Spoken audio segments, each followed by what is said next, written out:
السلام علیکم ورحمۃ اللہ وبرکاتہ۔ نحمدہ ونصلی علی رسولہ الکریم، اما بعد فاعوذ باللہ من الشیطان الرجیم، بسم اللہ الرحمن الرحیم۔ رب اشرح لی صدری ویسر لی امری واحلل عقدۃ من لسانی یفقہوا قولی۔ رب زدنا علما، رب زدنا علما، رب زدنا علما، رب یسر ولا تعسر وتمم بالخیر وبک نستعین، آمین یا رب العالمین۔ امید ہے آپ سب خیر و عافیت سے ہوں گے، صحت اور ایمان کی بہترین حالت میں ہوں گے انشاءاللہ۔ پیارے بچوں، پچھلے لیکچر میں ہم نے جانا تھا کہ منافق کون ہوتا ہے۔ منافق وہ ہوتا ہے جس کے دو چہرے ہوں، یعنی ڈبل فیس والا وہ ہوتا ہے وہ انسان، یعنی آپ کے سامنے کچھ اور ہو اور آپ کے پیچھے کچھ اور ہو۔ تو آج کے سیشن میں ہم منافقین کے لیڈر کے بارے میں بھی بات کریں گے، بلکہ پہلے اسی کے بارے میں بات کرتے ہیں کہ جس کے دل میں چھپے ہوئے غصے اور حسد کی آگ نے اسے کہیں کا نہیں چھوڑا۔ اور اس کے ساتھ ساتھ ہم آیت نمبر 13 سے 20 تک کا مطالعہ کریں گے، جس میں منافقین کی مزید نشانیاں اور منافقت میں لاس کو اللہ تعالیٰ نے کیسے مثالیں دے دے کر سمجھایا ہے۔ تو آج کے درس سے قرآن میں ہم جانیں گے کہ ان آیات میں اللہ تعالیٰ کیا پیغام دے رہے ہیں اور ہمیں کن باتوں پر عمل کرنا ہے تاکہ ہم اپنے ایمان کو مزید مضبوط کر کے بہترین مسلمان بن جائیں انشاءاللہ۔ تو سب سے پہلے وہ ٹوٹے ہوئے تاج کا قصہ میں آپ لوگوں کو بتاتی ہوں۔ پیارے بچوں، جب ہمارے پیارے نبی حضرت محمد صلی اللہ علیہ وسلم مکہ مکرمہ سے مدینہ ہجرت کر کے گئے نا، تو جب وہاں تشریف لے کر گئے نا، تو وہاں ایک بہت امیر اثر و رسوخ والا یہ شخص رہتا تھا جس کا نام تھا عبداللہ بن ابی۔ وہاں کے جو قبیلے تھے نا، وہ آپس میں لڑتے جھگڑتے، لڑائیاں فساد رہتا ان کا۔ تو انہوں نے سوچا کہ کیوں نہ ہم اپنا ایک بادشاہ بنا لیں تاکہ تمام لوگ اس کی بات مانیں اور پھر ہماری جو لڑائیاں جھگڑے ہیں وہ ختم ہو جائیں۔ تو انہوں نے کیا کیا، ان کو بادشاہ اپنا منتخب کرنے کا سوچ لیا۔ تو اس کے لیے ایک بہت ہی خوبصورت تاج تیار کرنا شروع کر لیا۔ یعنی اب وہ جو شخص تھا عبداللہ بن ابی، اب تو یقیناً وہ خواب دیکھ رہا ہوگا بادشاہ بننے کا اور تاج پہننے کا۔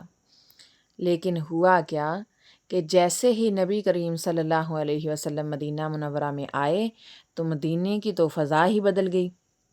تو لوگ تو نبی صلی اللہ علیہ وسلم کو دیکھ کر اتنی محبت کرنے لگے کہ جوک در جوک نبی کریم صلی اللہ علیہ وسلم کے اخلاق اور سچائی اور محبت کو دیکھ کر مسلمان ہونے لگے لوگ۔ تو اسلام قبول کر لیا لوگوں نے۔ تو اب ہوا کیا، وہ جو عبداللہ بن ابی کا وہ بادشاہت والا خواب تھا نا، وہ تو ہو گیا چکنا چور۔ وہ سونے کا تاج تو ٹوٹ گیا اس کا، اب وہ خواب ادھورا رہ گیا۔ اس سے لگا نعوذ باللہ جیسے نبی کریم صلی اللہ علیہ وسلم نے اس کی بادشاہت چھین لی ہو۔ وہ مطلب جل رہا بھنا اپنی آگ میں، حسد کی آگ میں۔ تو اب ہوا کیا، اب لوگ تو بہت زیادہ تعداد میں نبی صلی اللہ علیہ وسلم کے ساتھی بن گئے، مسلمان ہو گئے۔ تو اس نے کیا کیا کہ اب تو میری عزت نہیں بچی، تو وہ جو بچی کھچی ہے اس نے وہ بچانے کے لیے دکھاوے کا مسلمان بننے کا لبادہ اوڑھ لیا کہ وہ دکھاوے کا مسلمان بن گیا۔ یعنی اس کے اندر منافقت تھی، حسد کی آگ تھی، اس کا تو خواب ٹوٹ گیا، اس کا تو تاج ٹوٹ گیا تھا۔ تو وہ نا ظاہری طور پر دیکھا دیکھی مسلمان ہو گیا، نمازیں پڑھتا، لیکن جیسے ہی مسجد سے باہر نکلتا تو اپنے ساتھیوں سے مل کر نا نبی کریم صلی اللہ علیہ وسلم کے خلاف سازشیں شروع کر دیتا۔ تو کئی جنگوں میں یعنی غزوہ احد اور دوسرے موقعوں پر اس نے مسلمانوں کو دھوکہ دینے کی کوشش کی، لیکن اللہ تعالیٰ نے اپنے نبی حضرت محمد صلی اللہ علیہ وسلم کو وحی کے ذریعے آگاہ کر دیا، حقیقت اس کی بتا دی کہ یہ منافق ہے۔ تو اس طرح نہ ہی اسے تاج نصیب ہوا اور نہ ہی اس کی دنیا میں عزت رہی، بلکہ آج تک کے لیے کیا، قیامت تک کے لیے اسے رئیس المنافقین یعنی منافقوں کے سردار کے نام سے یاد کیا جاتا رہے گا۔ تو اس کا مطلب ہے کہ جو انسان دوسروں کو گرانے کی کوشش کرتا ہے، اللہ اسے خود ہی گرا دیتا ہے۔ اس کا انجام ہمیں سکھاتا ہے کہ دل کی صفائی کتنی ضروری ہے۔ تو اس کا مزید جو آگے انجام ہوا نا، وہ میں انشاءاللہ آپ لوگوں کو بتاؤں گی بڑی ڈیٹیل کے ساتھ کہ اس کا حشر کیا ہوا تھا۔ تو انشاءاللہ میں آپ کو مزید بتاؤں گی۔ تو آج ہم چلتے ہیں اپنے لیسن کی طرف، سبق کی طرف آتے ہیں انشاءاللہ۔ تو سورہ البقرہ آیت نمبر 13 ہے. اللہ تعالیٰ ارشاد فرماتے ہیں وَإِذَا قِيلَ لَهُمْ آمِنُوا كَمَا آمَنَ النَّاسُ قَالُوا أَنُؤْمِنُ كَمَا آمَنَ السُّفَهَاءُ أَلَا إِنَّهُمْ هُمُ السُّفَهَاءُ وَلَٰكِن لَّا يَعْلَمُونَ. جس وقت ان سے کہا جاتا ہے نا کہ ایمان لاؤ جیسے ایمان لائے لوگ کون؟ صحابہ کرام، نبی کریم صلی اللہ علیہ وسلم کے ساتھی، جنہوں نے ایمان کی حالت میں آپ صلی اللہ علیہ وسلم کا ساتھ دیا، دیکھا آپ صلی اللہ علیہ وسلم کو. تو جب ان سے کہا جاتا کہ آپ بھی ایمان لے آؤ جیسے لوگ ایمان لائے، تو آگے سے وہ کیا جواب دیتے؟ وہ کہتے قالوا انؤمن کما آمن السفہاء، کہ ہم ایسے ایمان لائیں جیسے یہ بیوقوف لوگ ایمان لائے. استغفر اللہ.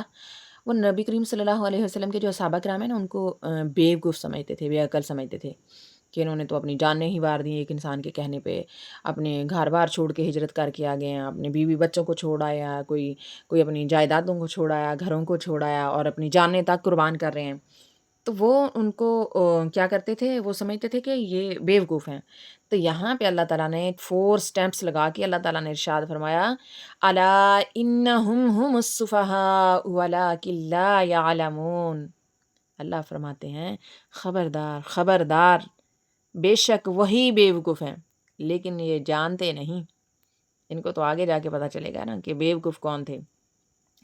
تو اگلی آیت میں اللہ تعالیٰ ارشاد فرماتے ہیں وَإِذَا لَقُوا الَّذِينَ آمَنُوا قَالُوا آمَنَّا وَإِذَا خَلَوْا إِلَىٰ شَيَاطِينِهِمْ قَالُوا إِنَّا مَعَكُمْ إِنَّمَا نَحْنُ مُسْتَهْزِئُونَ اللَّهُ يَسْتَهْزِئُ بِهِمْ وَيَمُدُّهُمْ فِي طُغْيَانِهِمْ يَعْمَهُونَ.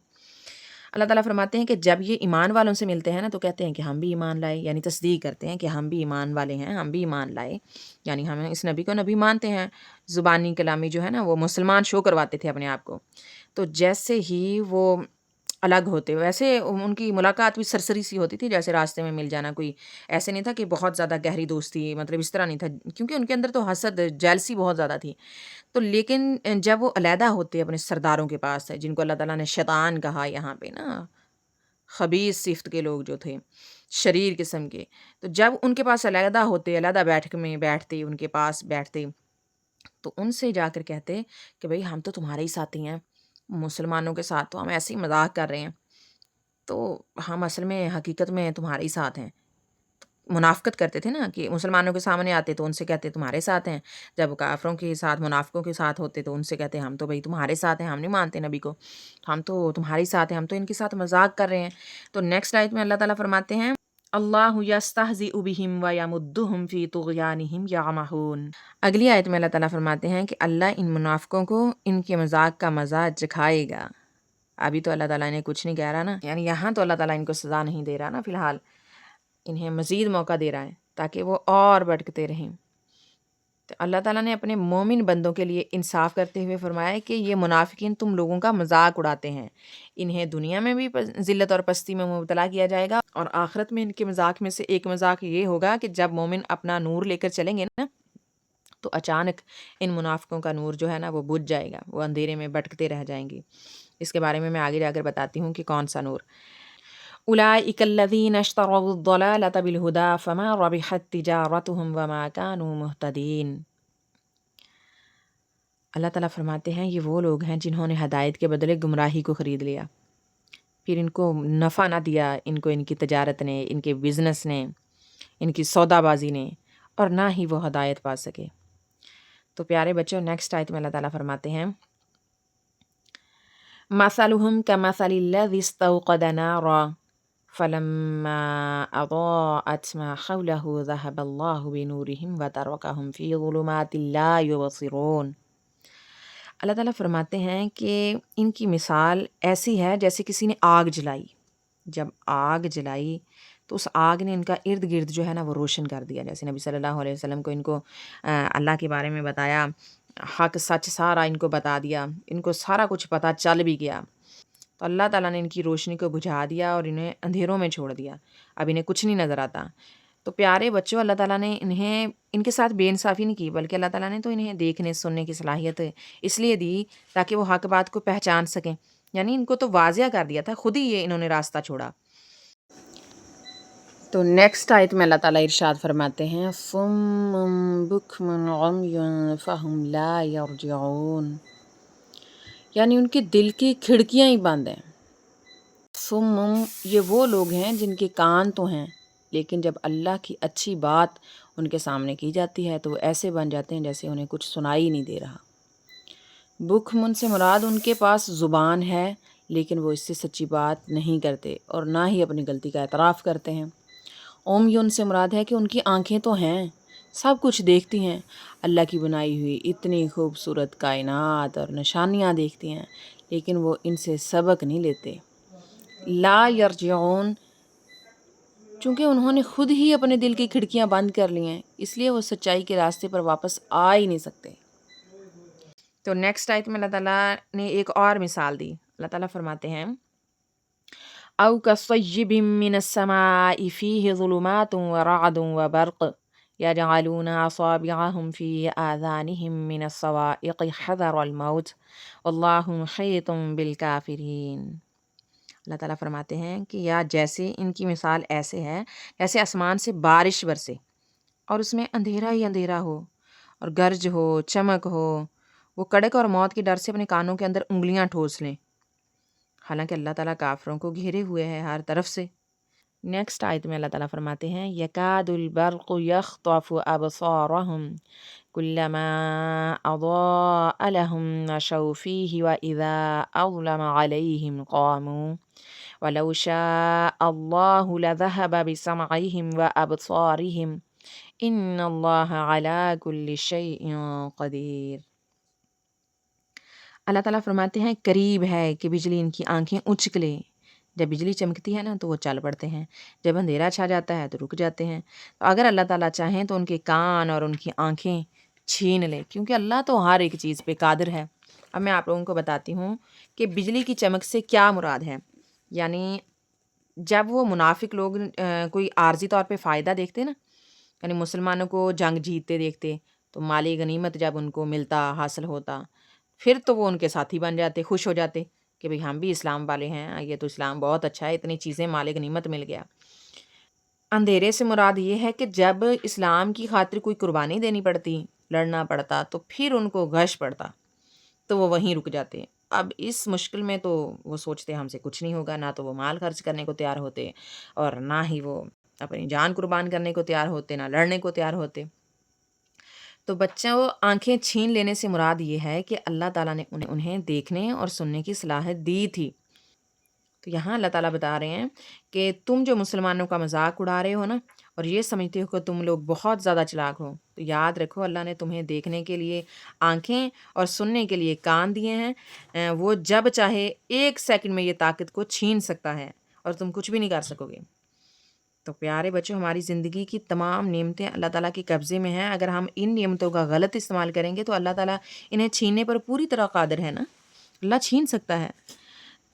یہ جو ابھی ہم نے پڑھا ہے نا کہ منافقین کے پاس تھوڑی سی دیر کے لیے روشنی آتی ہے پھر اندھیرا ہو جاتا ہے، اس کا منظر جو ہے نا سورہ الحدید میں نظر آتا ہے۔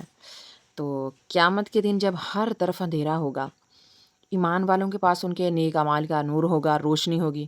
جو منافقین ہوں گے، دنیا میں مسلمانوں کو دھوکہ دیتے رہے ہوں گے، وہ اندھیرے میں گھبرا جائیں گے اور مسلمانوں سے کہیں گے ذرا رکو، ہمیں بھی اپنی روشنی، اپنے نور سے تھوڑا سا حصہ لینے دو تاکہ ہم بھی راستہ دیکھ سکیں۔ اور پھر کیا ہوگا؟ پھر ہوگا یہ کہ فرشتوں کی طرف سے ان کو جواب آئے گا۔ وہ کہیں گے فرشتے پیچھے لوٹ جاؤ، یعنی دنیا کی طرف پیچھے مڑو۔ تو پیارے بچوں، مرنے کے بعد واپسی کا تو راستہ ہی نہیں بنتا۔ پھر کیا ہوگا؟ پھر ہوگا یہ کہ اللہ تعالیٰ ان کے اور مسلمانوں کے درمیان ایک بہت بڑی دیوار بنا دیں گے۔ دیوار کا جو اندرونی حصہ ہوگا وہاں مسلمان ہوں گے، رحمتیں ہوں گی، سکون ہوگا، جنت ہوگی، آسائشیں ہوں گی، سکون والی زندگی ہوگی، پرسکون ہوں گے لوگ، تو وہاں مسلمان ہوں گے۔ تو اس دیوار کی جو باہر والی سائڈ ہوگی وہاں پہ رہ جائیں گے منافقین، وہاں عذاب ہوگا جہاں اندھیرا ہی اندھیرا ہوگا۔ تو پیارے بچوں، دیکھیں ہمیں کتنے سبق ملے آج کے لیسن میں، کتنا کچھ سیکھنے کو ملا۔ تو ہمیں اللہ کے پیغام کی سمجھ آئی نا، الحمدللہ۔ اگر ہم منافقت کریں گے تو کتنا نقصان ہوگا، کیونکہ اللہ تعالیٰ تو دلوں کے راز جانتا ہے نا۔ میں نے پہلے بھی لیکچر میں بتایا تھا کہ جو فرشتے ہیں نا، وہ تو ہم جو نقل و حرکت کرتے ہیں، جو بولتے ہیں، نیکی کرتے ہیں، باقی صدقہ خیرات کرتے ہیں اور نیکی کے کام کرتے ہیں، تو وہ سارا کچھ فرشتے لکھ رہے ہیں، لیکن عملوں کا دار و مدار تو نیتوں پر ہے۔ تو جو نیت ہے نا، یہ ہمارا رب جانتا ہے۔ اب یہ جو منافق تھے، یہ تو منافقت کرتے رہے، اسلام والوں کے، مومنوں کے ساتھی بن گئے، ان کے ساتھ نمازیں پڑھنی، ان کے ساتھ پھرنا، چلنا پھرنا۔ تو یہ جو منافق لوگ تھے نا، یہاں پر دھوکہ دیتے رہے مسلمانوں کو، لیکن آگے جا کے ان کو دھوکہ ملنے والا ہے، کیونکہ اللہ تو دلوں کے راز جانتا ہے نا۔ تو آگے جا کے پھر ان کو پتہ چلے گا، جب یہ آگے گزر ہی نہیں سکیں گے۔ تو اللہ تعالیٰ سے دعا ہے کہ اللہ ہمیں ہیرے جیسا چمکدار بنا دے۔ ہیرا جیسے اندر چمکتا ہے نا، ایسا ہی باہر سے چمکتا ہے۔ اللہ ہمیں بھی ویسا ہی بنا دے، جیسا ہمارا اندر ہو ویسا ہی ہمارا باہر ہو۔ اللہ ہم جو زبان سے کہیں وہی ہمارے دل میں ہو۔ تو اللہ ہمیں اس دیوار کے اندر والا نور والی جگہ عطا فرمائے، یعنی اپنی رحمت والی جگہ نصیب فرمائے۔ تو آج کے لیے اتنا ہی کافی ہے۔ اللہ تعالیٰ ہم سب کو منافقت سے بچائے، ہمیں پکے سچے مسلمان بنائے۔ اللہ تعالیٰ ہر قسم کی منافقت سے بچائے، چاہے وہ اسلام کی خاطر نماز و روزوں میں ہو، اور چاہے وہ دنیاوی معاملات میں ہو۔ اللہ تعالیٰ ہر قسم کی منافقت سے بچائے اور ہمارے دلوں کو صاف کر دے منافقت کی غلاظت سے، اور ہمیں سچ بولنے والے بنا دے، اچھے مسلمان بنا دے۔ اللہ ہمیں اہدنا الصراط المستقیم پہ چلنے کی توفیق عطا فرما دے۔ اللہ اپنی اور اپنے رسول کی اطاعت کرنے والے بنا دے۔ آمین ثم آمین۔ سبحانک اللہم و بحمدک، نشہد ان لا الہ الا انت، نستغفرک و نتوب الیک۔ السلام علیکم ورحمۃ اللہ وبرکاتہ۔